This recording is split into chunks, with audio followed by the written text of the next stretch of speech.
majorité des moteurs à combustion comportent des axes rotatifs comme celui-ci. Le vilebrequin convertit l'action verticale du piston en un mouvement circulaire qui fait tourner les roues. Simultanément, l'arbre à cames effectue une rotation pour ouvrir et fermer les soupapes. Derrière un trajet réussi se cachent toujours tous ces éléments de précision. La vie sur la route peut être rude et un bon vilebrequin doit continuer à tourner même quand le moteur est mis à l'épreuve. La fabrication commence par une forme en acier forgé. Une lame, contrôlée par ordinateur, retire l'excès de métal des parties appelées contrepoids. Ils permettent de compenser la pression subie par les pistons et les bielles. Ce procédé permet également de les affiner pour les équilibrer. Un forêt commandé par ordinateur perce des trous d'un côté des paliers pour alléger les pièces. Les marques laissées sur le métal par les machines sont effacées.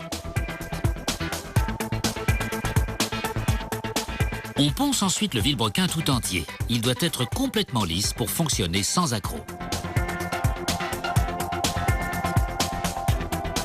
Pendant qu'il tourne, on pulvérise sur sa surface de fines billes de verre.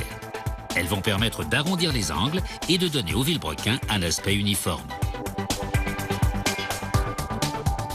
Il est ensuite placé dans un tour où une lame retire une quantité de métal très précise sur chaque contrepoids. Cela permet d'obtenir l'espace nécessaire pour que les pistons et les bielles fonctionnent correctement. Ensuite, le vilebrequin a droit à un autre tour dans un appareil dont les capteurs détectent tout déséquilibre. Il calcule qu'il faut encore retirer un peu plus de 29 grammes à celui-ci. Une fois les ajustements effectués, on mesure le degré de rectitude. Même si le défaut est minime, il est corrigé en appliquant une pression et en tapotant avec un burin spécial. Le vilebrequin est vérifié une dernière fois. Sur la gauche, un vilebrequin qui a été équilibré et rectifié, et sur la droite, un vilebrequin non vérifié. Passons ensuite à l'autre axe de rotation du moteur, l'arbre à cames. La machine transforme une biellette d'acier en une forme de base. Comme le vilebrequin, l'arbre à cames nécessite un travail de précision. Un outil automatisé inscrit les numéros de série et la date d'un côté de la pièce et on peut alors passer aux choses sérieuses. L'arbre à cames doit lui aussi être complètement rectiligne. Le technicien le mesure soigneusement et effectue les modifications nécessaires.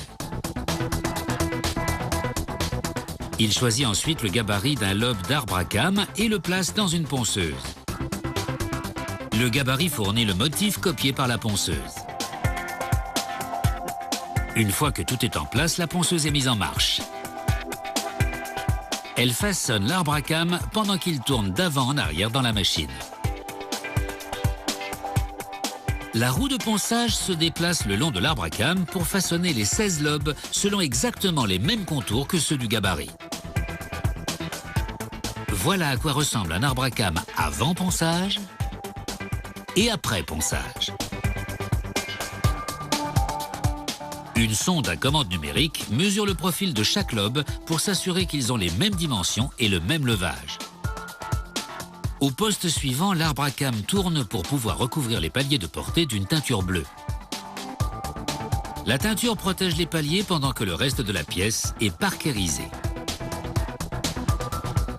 La parkérisation est un traitement chimique qui protégera l'arbre à cames contre l'usure.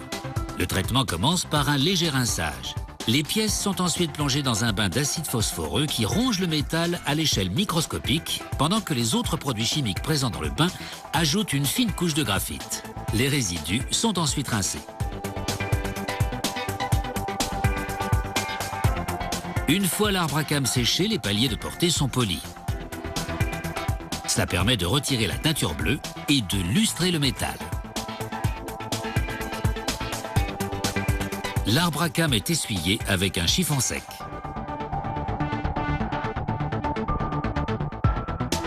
Puis il est placé sur une grille de métal et badigeonné d'huile. Le surplus coule à travers la grille et il reste une couche suffisante pour le protéger de la rouille.